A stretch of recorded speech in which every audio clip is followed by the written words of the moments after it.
नमस्कार। मेरे हाथ में ये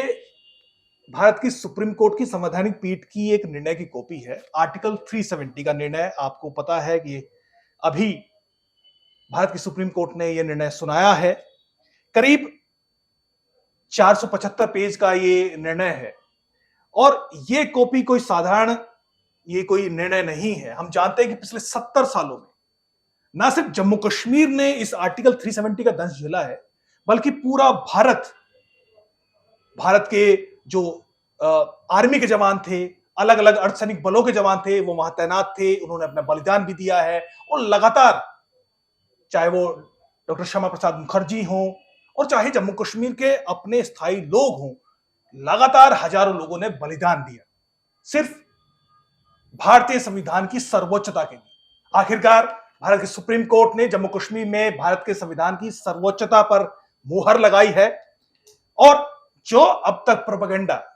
जो प्रपंच रचा गया था, चाहे वो सॉवरेनिटी को लेकर, संप्रभुता को लेकर हो कि जम्मू कश्मीर की अपनी सॉवरेनिटी है, उनकी ये कहने को लेकर है कि आर्टिकल 370 एक स्पेशल स्टेटस देता है, ये एक प्रपंच था। उन तमाम प्रोपेगेंडा को खत्म करता हुआ ये निर्णय मेरे हाथ में है। इसके अंदर क्या है, इस पर बात करने के लिए मेरे साथ है यशराज बुंदेला जी, जो कि सुप्रीम कोर्ट के एडवोकेट हैं, जो कि सुप्रीम कोर्ट में इस केस के साथ सक्रिय रूप से जुड़े हुए थे। और उससे पहले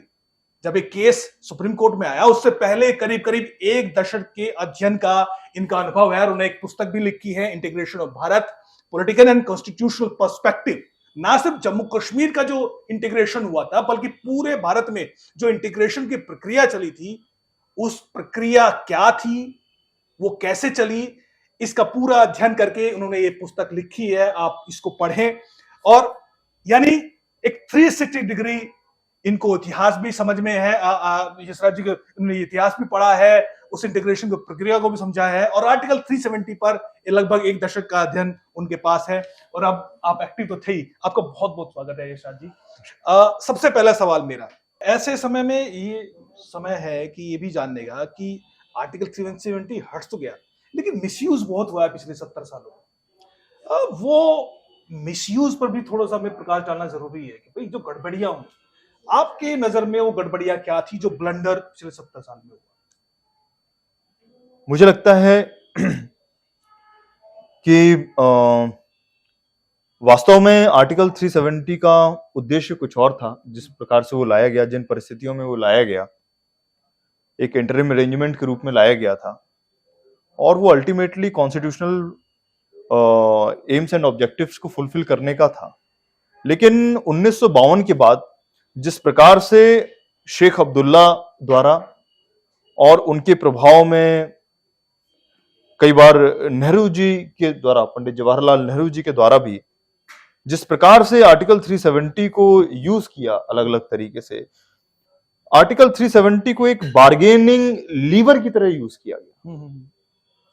और उसको एक symbol of autonomy, symbol of internal sovereignty और सिंबल ऑफ सेपरेटिज्म के रूप में यूज किया गया। और आप देखते हैं कि इस आर्टिकल 370 के चलते उसका कांस्टेंट मिसयूज हुआ और जम्मू कश्मीर ने लंबे समय तक अलगाववाद का दंश झेला और जम्मू कश्मीर के हजारों नागरिकों ने, जम्मू कश्मीर में जो भारत की सुरक्षा बल जो तैनात रहे, जो चाहे एक तरह से पूरे देश ने इस आर्टिकल 370 के चलते एक बड़ा दंश और बहुत कई सारी जो कष्ट हैं वो झेले। और मुझे लगता है कि वास्तव में ये जो निर्णय लिया गया है 370 को हटाए जाने का 2019 में, इससे बड़ा सौभाग्य नहीं हो सकता था देश के लिए कि अब ये एनोमली खत्म हुई। जी। सुप्रीम कोर्ट के वरिष्ठ अधिवक्ता हैं फलीस नरीमन, वो बड़े असंतुष्ट हैं। वो कह रहे हैं कि भाई देखिए, सुप्रीम कोर्ट ना तो भारत सरकार के पास ऐसी शक्तियां हैं और ना ही सुप्रीम कोर्ट ठीक से डिफाइन कर पाया कि दरअसल वो जो प्रक्रिया अपनाई वो किस शक्ति के तहत उन्होंने किया है। उनको जजमेंट समझ नहीं आया कि क्या क्या कहां गड़बड़। निश्चित रूप से फलियस नरीमन साहब बहुत वरिष्ठ अधिवक्ता हैं, हम सभी उनका बहुत सम्मान करते हैं और निश्चित रूप से वो संविधान के बड़े अच्छे अध्येता हैं। लेकिन मुझे लगता है कि शायद कहीं ना कहीं ये जम्मू कश्मीर का जो पक्ष था, इसको या तो वो अभी ठीक से समझ नहीं पाए या उनको शायद जजमेंट पूरा पढ़ने का समय नहीं मिल पाया, मुझे ऐसा लगता है। क्योंकि शायद जब मैंने वो वीडियो देखा तो मुझे लगता है कि बहुत जजमेंट आने के बहुत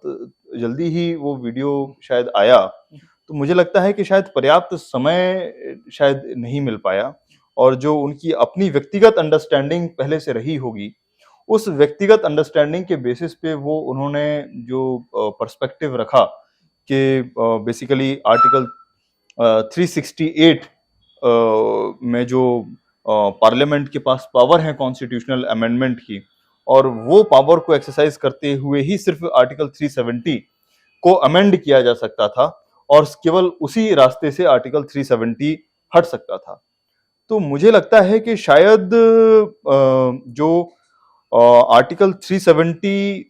निश्चित रूप से एक आर्टिकल 368 का एक अलग सेपरेट प्रोसीजर हो सकता होगा या था अवेलेबल, लेकिन यदि एक प्रोसीजर अवेलेबल है तो यदि आर्टिकल 370 में ही दूसरा प्रोसीजर भी कहीं लेट डाउन है, अगर स्पेसिफिकली डिफाइंड है, प्रोवाइडेड है, तो वो रास्ता अपने आप में बंद नहीं हो जाता। मुझे लगता है वो ये बात अपने आप में स्पष्ट हो जाती है जब आर्टिकल 370 में ही उसका प्रोसीजर है कि वो आर्टिकल 370 को प्रेसिडेंट अपने प्रेसिडेंशियल ऑर्डर के माध्यम से इनऑपरेटिव कर सकता है। तो ये पावर प्रेसिडेंट के पास निश्चित रूप से थी। ये संविधान स्वयं फ्रेमर ऑफ द कॉन्स्टिट्यूशन ये पावर आर्टिकल 370 में प्रेसिडेंट को कन्फर करते हैं।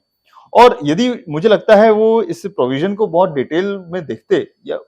और समझते तो मुझे लगता है, और यदि फिर भी मुझे लगता है यदि कहीं अभी समझने की गुंजाइश है तो हम भी उनसे समय लेना चाहेंगे और उनको जाके शायद एक्सप्लेन करने की कोशिश करेंगे। लेकिन हरदीप जी, मैं एक बात जरूर कहना चाहूंगा, ये हमने कई बार देखा, कई बार कुछ जजमेंट आते हैं और उस पर अलग अलग संविधान के विशेषज्ञ अपनी अपनी टिप्पणी देते हैं। स्वाभाविक भी है, हर किसी का कानून को लेके एक अपना पक्ष होता है, उसकी अपनी एक समझ होती है और उसके आधार पे वो उस पर्सपेक्टिव को एक्सप्लेन करता है, नरेट करता है। लेकिन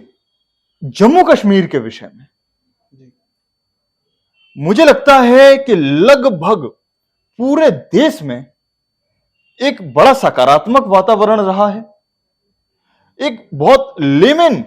बहुत सामान्य से व्यक्ति को भी यह बात बड़ी स्पष्ट रूप से समझ में आती थी कि जम्मू कश्मीर में अभी तक पूरा का पूरा संविधान लागू नहीं हो रहा था और यह 2019 में पहली बार हुआ कि संविधान पूरा का पूरा जम्मू कश्मीर में लागू हो रहा है। इससे बड़ा क्या कॉन्स्टिट्यूशनल पर्पस फुलफिल हो सकता है इस एक्सरसाइज में, और उसके बाद भी क्या प्रश्न चिन्ह उठ सकता है। इसके इस इतनी महत्वपूर्ण एक्सरसाइज के बावजूद भी बहुत सारे कॉन्स्टिट्यूशनल विशेषज्ञ क्यों संतुष्ट नहीं हो पा रहे हैं। तो कई बार ऐसा प्रश्न दिमाग में आता है कि क्या भले ही वो बहुत बड़े विशेषज्ञ हों, लेकिन ऐसा तो नहीं कि कहीं उनका माइंड प्रेजुडिस्ड हो और वो वास्तव में नेशनल इंटरेस्ट क्या है, नेशनल यूनिटी और इंटीग्रिटी के लिए क्या आवश्यकता है, क्या वो उसको ठीक से समझ नहीं पा रहे हैं क्या। मुझे लगता है यदि इस पर्सपेक्टिव को ठीक से समझा जाए कि where does the ultimate interest of the country lies, तो मुझे लगता है किसी को भी इस सारे जजमेंट को समझने में कोई डिफिकल्टी नहीं आएगी। जी। एक और जो जम्मू कश्मीर का संविधान था, राज्य का संविधान जो था जी, उस पर क्या टिप्पणी सुप्रीम कोर्ट ने की है? जी इसको बहुत कैटेगरिकली सुप्रीम कोर्ट ने एक्सप्लेन किया है कि 2019 के पहले constitution of Jammu and Kashmir का क्या स्टेटस था और 2019 अगस्त 2019 में जो एक्सरसाइज हुई आर्टिकल 370 के एब्रोगेशन की, उसके बाद constitution of Jammu and Kashmir का क्या स्टेटस बचता है। तो जहां तक पहले की बात थी, 2019 के पहले की बात थी,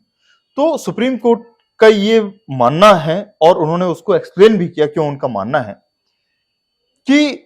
बेसिकली आर्टिकल 370 का पर्पस था कंप्लीट कॉन्स्टिट्यूशनल इंटीग्रेशन, और बाकी सारी रियासतों की तरह जम्मू कश्मीर में भी पूरा का पूरा संविधान लागू हो। लेकिन क्योंकि उस समय की जिस प्रकार से परिस्थितियां थी,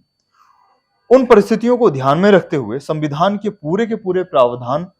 जम्मू कश्मीर में लागू नहीं किए जा सकते थे या नहीं किए गए उस समय। तो जितने प्रावधान नहीं लागू किए गए या जो भी प्रावधान नहीं लागू किए जा सकते थे या जो किए भी जा सकते थे, उनमें यदि किसी प्रकार से मॉडिफिकेशन या एक्सेप्शन की जरूरत थी, तो उस सारे वैक्यूम को फुलफिल करने के लिए, बट संविधान में निर्धारित मर्यादा को ध्यान में रखते हुए, भारतीय संविधान के अंदर जो डिफाइंड जो अल्टीमेटली पेरिफेरी है, भारतीय संविधान उसके प्रियम्बल में जो निर्धारित मर्यादा है, जो उसमें जो डिफाइंड रिलेशनशिप है स्टेट्स के, उन सारे पर्सपेक्टिव को, उन सारी मर्यादाओं को ध्यान में रखते हुए जम्मू कश्मीर के कॉन्स्टिट्यूशन के माध्यम से एक स्टॉप गैप अरेंजमेंट बनाया गया था कि जहां भी किसी भी प्रकार से एडमिनिस्ट्रेटिव वैक्यूम ना आए। उस वैक्यूम को फुलफिल करने के लिए जम्मू कश्मीर कॉन्स्टिट्यूशन एग्जिस्ट करता था। जैसे जैसे कॉन्स्टिट्यूशन ऑफ इंडिया के प्रोविजन जम्मू कश्मीर में लागू होते थे, वैसे वैसे जो constitution of Jammu and Kashmir के प्रोविजंस थे वो डाइल्यूट हो जाते थे। और जैसे ही 2019 में भारतीय संविधान का पूरा प्रोविजंस, पूरा का पूरा संविधान जैसे ही जम्मू कश्मीर में लागू होता है, वैसे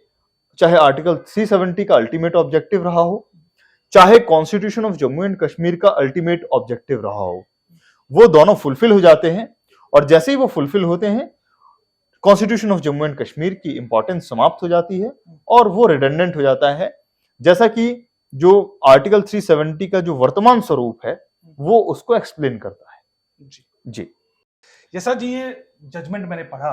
पिछले 70 साल में एक प्रपंच रचा गया कि ना तो भारत सरकार के पास, ना भारत के राष्ट्रपति के पास, ना आर्टिकल 370 में ऐसी शक्तियां नहीं थे, और जम्मू कश्मीर के कॉन्स्टिट्यूशन में भी इस तरह की कोई प्रावधान नहीं है कि इस आर्टिकल 370 को हटाया ही नहीं जा सकता। लेकिन इस जजमेंट को देखकर लगता है कि ये तो बड़ा आसान काम था। हालांकि बहुत सारे लोग अभी भी असंतुष्ट हैं।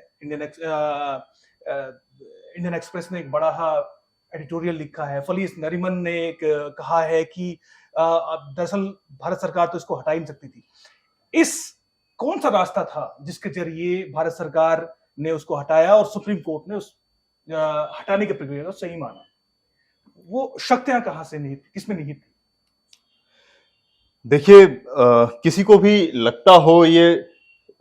आर्टिकल हटाया जा सकता है या नहीं हटाया जा सकता है, एक व्यक्ति ऐसा था जिसने 1949 में ही ये डिक्लेयर कर दिया था कि जिस दिन एक मजबूत सरकार केंद्र में आएगी, उस दिन देश के हित में निर्णय लेते हुए इस टेम्परेरी प्रावधान को हटा दिया जाएगा। वो व्यक्ति थे भारत के पहले होम मिनिस्टर सरदार वल्लभ भाई पटेल जी। और बेसिकली अगर इस प्रावधान की संरचना को यदि हम देखें, आर्टिकल 370 को जिस तरीके से फॉर्मुलेट किया गया था, वो बेसिकली उसका स्वभाव ही एक टेम्परेरी नेचर का था, और ये उसके मूल प्रावधान से, उसके मार्जिनल नोट से, और जहां उसको संविधान में प्लेस किया गया था पार्ट 21 में, और जिस तरीके से उसकी लैंग्वेज थी, उससे ये स्पष्ट होता था कि ये प्रावधान बेसिकली एक टेम्परेरी स्वभाव का है। और जैसे ही इसका उद्देश्य पूरा हो जाता है, उस जिस तरीके से आर्टिकल 370 में प्रोसीजर डिफाइंड है, उसी प्रोसीजर के माध्यम से इस प्रोविजन को हटाया भी जा सकता था। और मुझे लगता है 2019 में जो प्रोसीजर, जो प्रोविजन में प्रोवाइडेड था, और जो उद्देश्य अल्टीमेटली 370 के थे, जैसे ही वो पाया गया कि वो लगभग उद्देश्य पूरे हो गए और फर्दर उसका मिसयूज ना हो सके, भले ही लंबे समय में उसके मिसयूज का एक असेसमेंट भी हुआ होगा, आई एम श्योर कि उसका एक असेसमेंट हुआ होगा, क्या अल्टीमेटली इसका परिणाम क्या हुआ, क्या इस प्रकार के प्रावधान को अब रखे जाने की आवश्यकता है। और जब एक ऐसे असेसमेंट के बाद लगा कि अभी समय आ गया है कि इस टेम्परेरी प्रोविजन को अब कॉन्स्टिट्यूशन से हटाए जाने की आवश्यकता है, और जैसे कि जम्मू कश्मीर में अभी पूरा का पूरा भारतीय संविधान जिस प्रकार से देश के बाकी सारे कोने में लागू था, अभी तक लागू नहीं था, वो एक ग्रेजुअल प्रोसेस के साथ लागू हो रहा था। तो अब समय ऐसा आ गया था कि जिस प्रकार से जो मूल अधिकार पूरे देश के लोगों के पास अवेलेबल है, उस प्रकार के अधिकार जम्मू कश्मीर के लोगों को भी मिलने चाहिए, और इसीलिए पूरा का पूरा संविधान लागू होना चाहिए। और उसमें जो प्रोसीजर प्रोवाइडेड था वो पूरा संविधान लागू करते हुए आर्टिकल 370 को अल्टीमेटली एब्रोगेट किया गया और नए आर्टिकल 370 को पूरे देश के लिए लागू किया गया। यानी आर्टिकल 370 के क्लॉज 1 के तहत जब राष्ट्रपति ने पूरा संविधान जम्मू कश्मीर में लागू कर दिया, जी, ऑटोमेटिकली ये कहें कि अपने आप आर्टिकल 370 रिडंडेंट हो गया, वो खत्म हो गया। जी हरदीप जी, ये बात आप देखेंगे कि सुप्रीम कोर्ट ने भी इस बात को अपने जजमेंट में बहुत स्पष्ट रूप से कहा है कि बेसिकली आर्टिकल 370 का पर्पस ही यही था कि जम्मू कश्मीर राज्य को देश की बाकी रियासतों की तरह कंप्लीट कॉन्स्टिट्यूशनल इंटीग्रेशन की तरफ लेके जाना। भले ही 1952 के बाद उसका हम देखते हैं कि सब्सटेंटिव मिसयूज हुआ, लेकिन उसका अल्टीमेट उद्देश्य था कंप्लीट कॉन्स्टिट्यूशनल इंटीग्रेशन। और जैसे ही हम देखते हैं कि 5 अगस्त 2019 को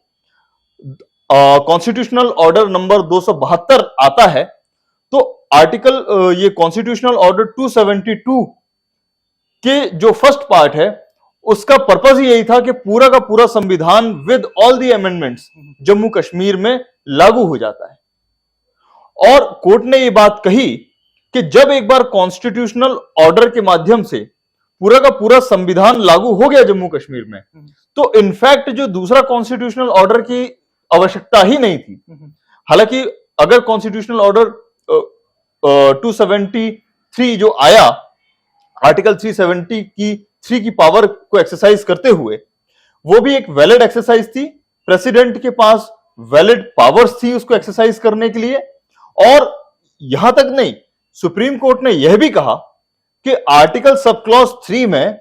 जो कंडीशन लेट डाउन थी कि ये जो आर्टिकल 370 को जब भी इनऑपरेटिव किया जाना है, उसके पहले constituent assembly of Jammu and Kashmir की रिकमेंडेशन नेसेसरी थी। तो सुप्रीम कोर्ट ने कहा कि जैसे ही 1957 में constituent assembly of Jammu and Kashmir अपना काम पूरा करती है, और जब वो कॉन्स्टिट्यूएंट असेंबली अब एग्जिस्टेंस में नहीं रहती है, उसके बाद से ये जो कंडीशनल प्रोवाइजो आर्टिकल 370 के सब क्लॉज 3 में था, अब उसकी कोई मान्यता नहीं है, उसकी कोई आवश्यकता नहीं है। जो आर्टिकल 373 में जो पावर है प्रेसिडेंट के पास, वो पावर को एक्सरसाइज करते हुए इवन विदाउट रिकमेंडेशन प्रेसिडेंट के पास यह अधिकार था कि प्रेसिडेंट पूरे के पूरे कॉन्स्टिट्यूशन को जम्मू कश्मीर में लागू कर सके। यहां तक कि एक और बहुत महत्वपूर्ण बात इस जजमेंट से निकल के आती है कि आर्टिकल 370 को यदि आप उसकी समीक्षा करेंगे और यदि उसको आप एनालाइज करेंगे, तो आप देखेंगे कि आर्टिकल 370 क्लॉज 1 में कई जगह कंसल्टेशन और कंकरेंस की कंडीशंस लेट डाउन है कि जब भी आपको कॉन्स्टिट्यूशन के किसी प्रोविजन को विद मॉडिफिकेशन या एक्सेप्शन के साथ जम्मू कश्मीर में लागू करना है, तो उसके लिए आपको पहले कंकरेंस लेनी होगी, एक्सेप्ट आर्टिकल 1 एंड आर्टिकल 370। लेकिन सुप्रीम कोर्ट ने कहा कि यह कंडीशन तभी काम करती है जब आप संविधान के किसी प्रावधान को विद मॉडिफिकेशन या एक्सेप्शन के साथ जम्मू कश्मीर में लागू करते हैं। जब भी आप पूरे के पूरे संविधान को जम्मू कश्मीर में बाकी राज्यों की तरह लागू कर रहे हैं, तो वो आप आर्टिकल 370 का अल्टीमेट ऑब्जेक्टिव फुलफिल कर रहे हो, और आप को ऐसी स्थिति में या प्रेसिडेंट को ऐसी स्थिति में ना ही कंसल्टेशन ना ही कंकरेंस की आवश्यकता है। प्रेसिडेंट के पास ये पावर है कि वो सीधे सीधे पूरे संविधान को जम्मू कश्मीर में लागू कर सकता है। एक जो बड़ा इश्यू जो इस पूरे आर्ग्यूमेंट में था और पहले से राजनीतिक स्तर पर भी जो अलगाववादी ताकतें थी या फिर जो वहां की पॉलिटिकल पार्टियां भी थी जम्मू कश्मीर में, खासतौर पर कश्मीर सेंट्रिक पार्टियां, वो ये कहती थी कि जम्मू कश्मीर को एक तरह का इंटरनल सोवरेंटी थी, इंटरनल या वो तो कहें तो एक तरह से पूरी तरह से सोवरेंटी उनको थी और आर्टिकल 370 वो अधिकार उनको देता था। सोवरेंटी के इश्यू पर, स्वायत्तता के मसले पर क्या कहा है सुप्रीम कोर्ट ने कि उनको किसी तरह की स्वायत्तता थी, उनको किसी तरह की सोवरेंटी थी, संप्रभुता थी या नहीं थी? मुझे लगता है कि ये जो कॉन्स्टिट्यूशन बेंच का जो जजमेंट आया है, सुप्रीम कोर्ट ने केवल 370 के कंटेक्स्ट में नहीं बल्कि पूरे ही नेशनल यूनिटी एंड इंटीग्रिटी को ध्यान में रखते हुए, जो संविधान की मूल भावना है उसको ध्यान में रखते हुए, ये हमेशा हमेशा के लिए सुप्रीम कोर्ट ने स्पष्ट कर दिया कि कॉन्स्टिट्यूशन का जो प्रिएम्बल है वो जब सोवर्निटी की बात करता है तो वो सोवर्निटी पूरे के पूरे भारत के जो निवासी हैं उनमें कन्फर करता है। वो ना तो किसी इंडिविजुअल में है, ना वो किसी इंडिविजुअल इंस्टीट्यूशन में लेट डाउन है, ना ही वो किसी एक पर्टिकुलर स्टेट के पास अवेलेबल है। और इंटरनल सोवर्निटी जैसी भारतीय संविधान में कोई भी चीज अस्तित्व में नहीं है। सुप्रीम कोर्ट ने यह भी बहुत क्लियर किया कि जिसको पेटिशनर्स बार बार इंटरनल सोवर्निटी का नाम दे रहे हैं वो वास्तव में एक प्रकार के फेडरलिज्म का एक एस्पेक्ट है जिसको एसिमेट्रिक फेडरलिज्म कहते हैं। सिमेट्रिक फेडरलिज्म के में जिस प्रकार से उसको डिफाइन किया गया है सुप्रीम कोर्ट के द्वारा, वो बेसिकली उन्होंने कहा कि जब संविधान में अलग अलग परिस्थितियों को ध्यान में रखते हुए कुछ एक प्रावधान ऐसे लाए गए जिसमें जो फेडरलिज्म है उसमें जो अलग अलग इंस्टीट्यूशंस या स्टेट्स में कुछ जो डिग्री ऑफ पावर है उसको थोड़ा सा कहीं वाइड रखा गया है, थोड़ा सा कहीं नैरो किया गया है। वो सब्जेक्ट टू नेसेसिटी, वो सिर्फ डिग्री का खेल है, लेकिन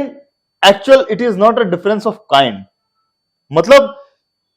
कहीं भी इंटरनल सोवर्निटी नहीं है,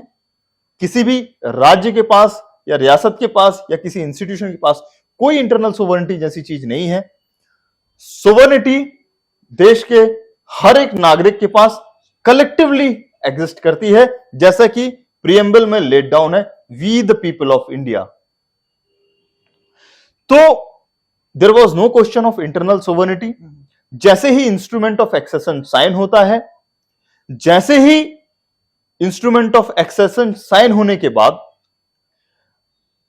25 नवंबर 1949 को जैसे ही जम्मू कश्मीर के रीजेंट युवराज करण सिंह एक प्रोक्लेमेशन इशू करते हैं और जम्मू कश्मीर रियासत के लिए, जम्मू कश्मीर राज्य के लिए पूरे के पूरे संविधान को अपनाते हैं, वैसे ही जो भी सोवर्निटी के जो एस्पेक्ट्स या वेस्टिजेस जो उनमें शायद निहित रहे होंगे वो उसी दिन समाप्त हो जाते हैं। और एक भारत के नागरिक होने के नाते, जैसे कि भारत के हर एक नागरिक के पास सोवर्निटी एग्जिस्ट करती है, उसी प्रकार जम्मू कश्मीर के नागरिकों के पास सोवर्निटी पहुंचती है, not in individual form but in a collective form. जी, यानी जो अलगाववादी सोच के पीछे की जो आइडियोलॉजी थी उसको हमेशा हमेशा के लिए खत्म कर दिया, एक क्लैरिटी सुप्रीम कोर्ट ने दे दी है। लेकिन एक और बड़ा सवाल था, वो था जो आर्टिकल 370 के साथ एक शब्द अटैच था, वो था, और हमने देखा नेशनल मीडिया में भी, जम्मू कश्मीर तो कश्मीर सेंट्रिक मीडिया तो कह ही रहा था कि आर्टिकल 370 एक स्पेशल प्रोविजन था। लगातार हालांकि इसके साथ एक टेम्परेरी शब्द जुड़ा हुआ था। सुप्रीम कोर्ट ने अपने जजमेंट में किस तरीके से डिफाइन किया है उसको कि ये एक टेम्पररी है? क्या कुछ आर्गुमेंट है इसके पीछे? दुर्भाग्यवश जो इस देश में लंबे समय से जो नैरेटिव मशीन्स रही हैं, जो प्रोपेगेंडा मशीन्स रही हैं, उन्होंने हमेशा चाहे इतिहास हो, चाहे संविधान के प्रावधान हो, और खासतौर से जम्मू कश्मीर के कंटेक्स्ट में हमेशा चीजों को बड़े सिलेक्टिवली ही देश के सामने रखा। और दुर्भाग्यवश उसी का ये परिणाम था कि जो प्रावधान वास्तव में टेम्पररी था, जिसमें बहुत स्पष्ट रूप से ये लिखा था उसके मार्जिनल नोट में कि ये एक टेम्पररी प्रोविजन है, वो हमेशा जो प्रोजेक्ट होता रहा वो एक स्पेशल प्रोविजन के रूप में प्रोजेक्ट होता रहा।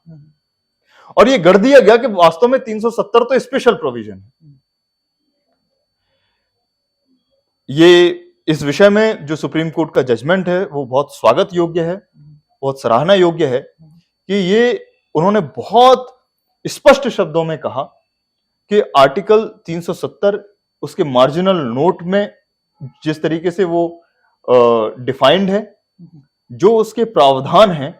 जो उनमें कंडीशंस लेड डाउन हैं, जिस तरीके से उनको डिफाइन किया गया है, वो सारे के सारे इस चीज को इंडिकेट करते हैं कि ये प्रावधान टेम्परेरी नेचर का था। सुप्रीम कोर्ट ने जो उस समय की परिस्थितियां थी, जैसे कि जम्मू कश्मीर में जिस समय ये प्रावधान लाया गया उस समय युद्ध के हालात चल रहे थे, पाकिस्तान की तरफ से एग्रेशन हुआ था। उस समय वहां की जो असेंबली थी, लेजिस्लेटिव असेंबली थी, वो एग्जिस्ट नहीं करती थी। एक इंटरिम गवर्नमेंट वहां पे अभी वहां के एडमिनिस्ट्रेशन को रन कर रही थी, और कोई एक ऐसी बॉडी नहीं थी कि जो फर्दर चीजों को एक जो संविधानिक, जैसे कि बाकी राज्यों में स्थितियां थी कि कॉन्स्टिट्यूशनल असेंबलीज या लेजिस्लेटिव असेंबलीज के माध्यम से बहुत सारी जो पावर्स थी उनको सरेंडर कर दिया गया। तो जम्मू कश्मीर में क्योंकि परिस्थितियां थोड़ा सा अलग थी, जैसा कि मिनिस्ट्री ऑफ स्टेट्स के नोट्स में भी बहुत क्लियरली डिफाइंड है, और वो जो नोट है वो इस जजमेंट में कोटेड भी है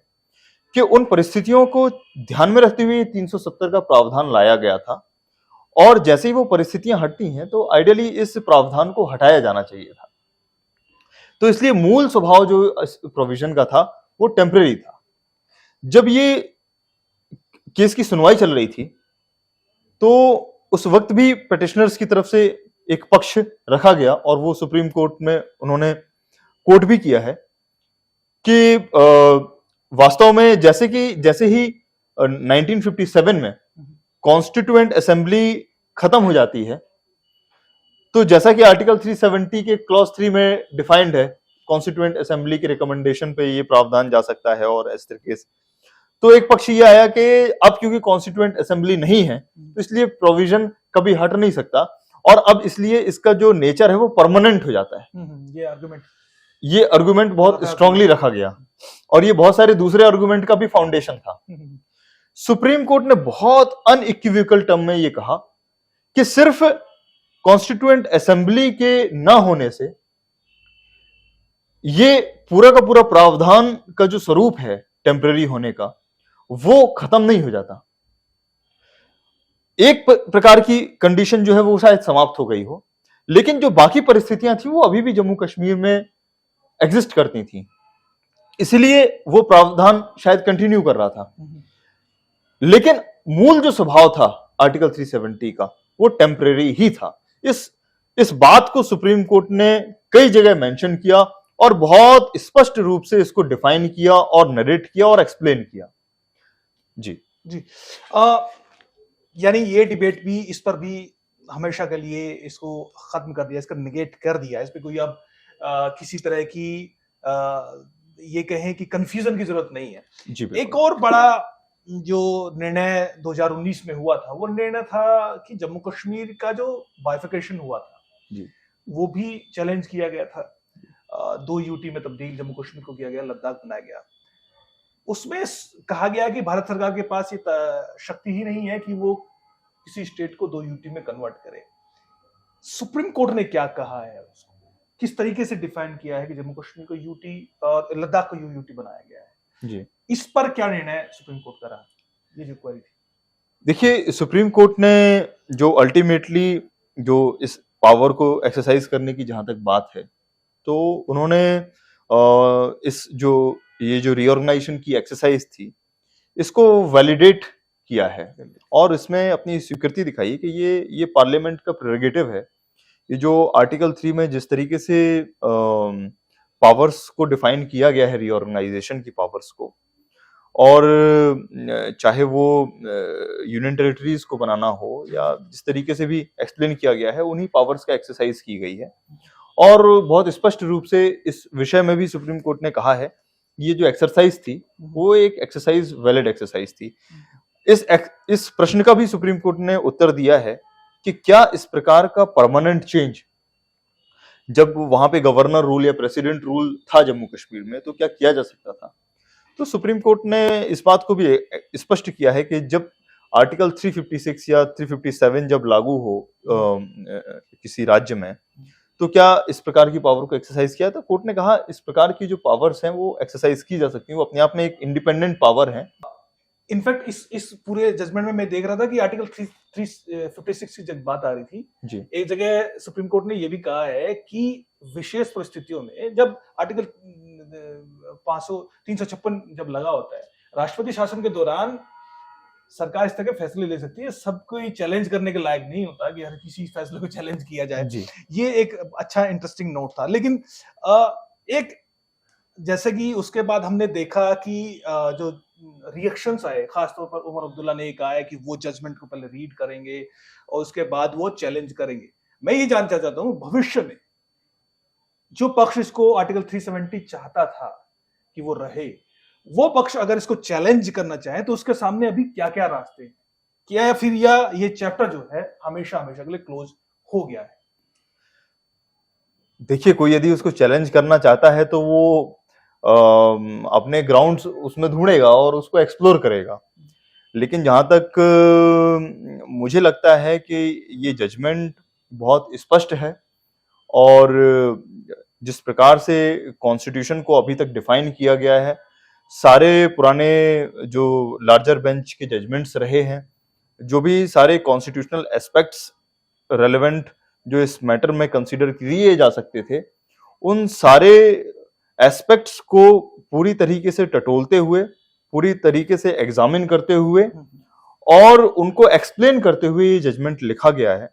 और मुझे लगता है कि अब इसको फर्दर चैलेंज करने की गुंजाइश बहुत सीमित या ना के बराबर है। वो क्या ऑप्शन है? अभी यदि पिटिशनर्स चाहें तो यदि उनको ऐसा लगता है कि अभी भी कुछ ग्राउंड एग्जिस्ट करते हैं तो उसमें रिव्यू पिटिशन फाइल कर सकते हैं। लेकिन रिव्यू पिटिशन का भी स्कोप बहुत नैरो होता है, बिल्कुल। और उसमें बेसिकली उनको ये एस्टैब्लिश करना पड़ेगा कि ये prima facie there is some error in the judgement on the face of record, तो वो एरर उनको ढूंढ के बतानी पड़ेगी। तो मुझे लगता नहीं है कि इतने डिटेल्ड लगभग 450 पेजों से ऊपर का ये जजमेंट है और हर एक एस्पेक्ट को बहुत डिटेल्ड में नरेट किया गया है, एक्सप्लेन किया गया है। उसके बाद कोई बहुत ज्यादा गुंजाइश नहीं बचती है कि इस जजमेंट को फर्दर चैलेंज किया जा सके। और अल्टीमेटली जो सबसे महत्वपूर्ण बात यह है, जो जजमेंट में भी बार बार आती है, कि अल्टीमेटली 2019 में किया क्या गया। 2019 में जो किया गया वो वास्तव में जम्मू कश्मीर के लोगों तक पूरे के पूरे संविधान को पहुंचाने का काम किया गया। कॉन्स्टिट्यूशनल सुप्रीमेसी को एस्टैब्लिश किया गया। जो संविधान में निर्धारित जो सारे अधिकार हैं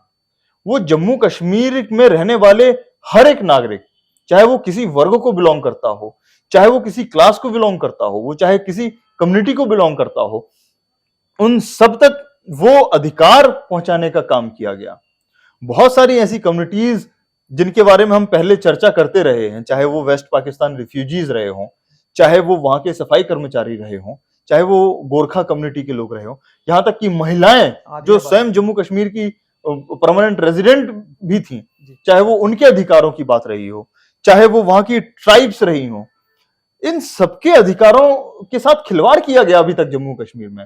और मुझे लगता है कि ये अब समय आ गया है, जब ये सुप्रीम कोर्ट की भी इस बात पे मोहर लग गई है, सुप्रीम कोर्ट ने भी पूरे एक ऐतिहासिक पक्ष को बहुत डिटेल में एग्जामिन किया गया, तो मुझे लगता है अब समय आ गया है कि देश के लोगों को यह भी एग्जामिन करना चाहिए कि इस प्रकार की आज तक जो कॉन्स्टिट्यूशनल एनोमली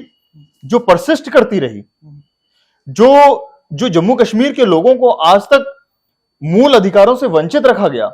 इसके लिए कौन लोग जिम्मेदार थे? इसके लिए ऐसी कौन सी ताकतें थीं जिन्होंने ऐसा करने से आज तक रोका और एक गलत परसेप्शन क्रिएट किया? और पिछले 4 सालों में मुझे लगता है उसकी भी एक समीक्षा होनी चाहिए कि क्या जम्मू कश्मीर के लोगों में, क्या उनके जीवन में इस 370 के हटने के बाद क्या परिवर्तन आया है? क्या उनके जीवन में उन लोगों तक पहुंचना चाहिए जो आज तक अपने मूल अधिकारों से वंचित थे, और उनसे पूछना चाहिए कि पहले की परिस्थिति क्या थी और आज की परिस्थिति क्या है। जी जी जैसे कि आपके अपने बुक में भी बड़े अच्छे तरीके से ये डिफाइन किया है, लिखा है, बड़ी गहन रिसर्च आपने की है कि जो इंटीग्रेशन ऑफ भारत है, चाहे वो हिस्टोरिकल इंटीग्रेशन हो, और ये जो प्रक्रिया 1947 में शुरू हुई थी, 75 साल बाद अब ये इंटीग्रेशन भारत का जो है वो कंप्लीट हुआ फाइनली। जी आपने पूरा अध्ययन किया है पूरे अलग अलग रियासतों का, बड़े तरीके, उनकी कानूनी पहलू क्या थे, प्रक्रिया क्या थी, किस किस तरीके से इंटीग्रेशन तमाम रियासतों का हुआ था। तो जम्मू कश्मीर का इंटीग्रेशन भी फाइनली सुप्रीम कोर्ट ने पूरा किया है। तो यानी एक चैप्टर और आपके इसमें नेक्स्ट एडिशन में जुड़ना बाकी है। जी जरूर, ये देखना होगा कब तक ये काम पूरा हो सकता है। ये प्रयास यही था कि किस प्रकार से हम किस प्रकार से बहुत सारे जो मिसकंसेप्शंस या जो गलत धारणाएं या किस तरीके से कॉन्स्टिट्यूशनल प्रोविजंस को या हिस्टोरिकल एस्पेक्ट्स को अब तक रखा गया, चाहे वो दूसरी रियासतों की दृष्टि से हो, चाहे वो जम्मू कश्मीर की दृष्टि से हो। तो इस डिस्कोर्स को एक सही दिशा में ले जाने के लिए एक प्रयास था इस किताब के माध्यम से सारा एक्सप्लेन करने का। और जब ये जजमेंट मैंने पढ़ा अभी पिछले 2 दिनों में, तो मुझे लगता है ये प्रयास शायद सफल रहा है। और जिस प्रकार से सुप्रीम कोर्ट ने भी सारे हिस्टोरिकल डिस्कोर्स को, सारे पर्सपेक्टिव को एक सही दृष्टिकोण से देखते हुए नरेट किया है अपने जजमेंट में, तो मुझे लगता है कि एक वास्तव में देश के सामने एक लंबे समय के बाद, 70 वर्षों के बाद अब सही पक्ष लोगों तक पहुंचा है। मैं उदाहरण के तौर पे आपको बताना चाहूंगा कि एक लंबी लड़ाई के बाद कई बार हमने प्रयास किया कि इंटीग्रेशन की प्रोसेस को सही दृष्टिकोण से रखा जाए, लेकिन हम ये हियरिंग के दौरान भी हम देखते थे कि चाहे वो इंस्ट्रूमेंट ऑफ एक्सेशन का विषय हो, चाहे वो इंटीग्रेशन का विषय हो, चाहे वो स्टैंड स्टिल एग्रीमेंट की बात हो, चाहे जम्मू कश्मीर के स्पेशल स्टेटस की बात हो, या जो महाराजा हरि सिंह के डिसीजन की बात हो, इन सारे बहुत सारे एस्पेक्ट्स पे बहुत सारा मिसकंसेप्शन क्रिएट करने की कोशिश हियरिंग के दौरान भी की गई। उदाहरण के तौर पर सुप्रीम कोर्ट में कहा गया कि जम्मू कश्मीर में जो इंस्ट्रूमेंट ऑफ एक्सेशन साइन किया गया वो कुछ कंडीशंस के साथ साइन किया गया। बड़ा सरप्राइजिंग एस्पेक्ट है कि संविधान के बड़े विद्वान लोग और इस प्रकार की तथ्यात्मक गलती करें कि जम्मू एंड कश्मीर का भी इंस्ट्रूमेंट ऑफ एक्सेशन वही था जो बाकी रियासतों ने इंस्ट्रूमेंट ऑफ एक्सेशन साइन किया, और जो लेटर ऑफ एक्सेप्टेंस था, जो एक्सेप्टेंस जो लॉर्ड माउंटबेटन ने साइन किया, वो भी वही था जो बाकी रियासतों के लिए साइन किया गया। तो फिर इंस्ट्रूमेंट ऑफ एक्सेशन जो जम्मू कश्मीर का है वो कंडीशनल कैसे हो गया? ये एक और एस्पेक्ट था मर्जर का। बार बार ये बात हियरिंग के दौरान और पहले भी हम हमेशा सुनते रहे कि जम्मू कश्मीर का मर्जर नहीं हुआ। ये कभी टटोला ही नहीं गया कि किन प्रकार की रियासतों को मर्जर की आवश्यकता थी, किन रियासतों ने कोवेनेंट साइन किए, किन रियासतों ने प्रोविंसेस के साथ अपने आप को मर्ज किया, और अल्टीमेटली ये पूरी जो एडमिनिस्ट्रेटिव कंसोलिडेशन की जो प्रोसेस थी, जो इंटीग्रेशन की प्रोसेस का एक हिस्सा था, उसको कैसे समझा जाना चाहिए था। तो इस पर बहुत ही ज्यादा मिसकंसेप्शन क्रिएट करने की जरूरत थी। मुझे लगता है अपने आप में ये एक बड़ा विषय है जिसको डिटेल में समझना चाहिए, लेकिन सुप्रीम कोर्ट ने अपने इस जजमेंट में बहुत क्लैरिटी के साथ इस पूरी इंटीग्रेशन की प्रोसेस को एक्सप्लेन किया और उन्होंने बताया कि द मोमेंट जैसे कि बाकी रियासतों में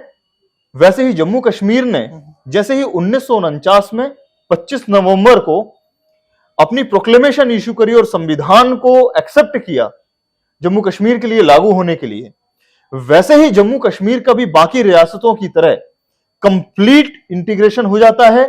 मर्जर भी हो जाता है। हालांकि मर्जर टर्म की सच आवश्यकता नहीं है, लेकिन कंप्लीट मर्जर भी हो जाता है। और इसलिए किसी भी प्रकार से इस पे डाउट का विषय नहीं है कि ये मर्जर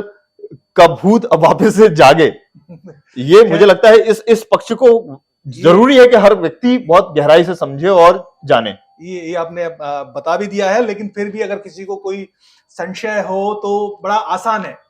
ये सुप्रीम कोर्ट की वेबसाइट पर ये ऑर्डर आपको आसानी से मिल जाएगा। करीब करीब 475 पेज का ये जजमेंट है। इसको पढ़िए, बड़े अच्छे तरीके से डिफाइन किया गया विद इंडेक्सेस। और आप कुछ भी मिसकंसेप्शन आपके दिमाग में है, चाहे वो सॉवरेनिटी को लेकर हो, चाहे वो इंस्ट्रूमेंट एक्सेशन को लेकर हो, चाहे वो रीऑर्गेनाइजेशन को लेकर हो, सबका जवाब हमारी संवैधानिक खंडपीठ ने दिया है। इसको पढ़िए और अगर आप सही मायने में गहराई से भारत के इंटीग्रेशन को समझना चाहते हैं तो ये पुस्तक है integration of Bharat, political and constitutional perspective, Yashraj Singh Bundela. इस पुस्तक को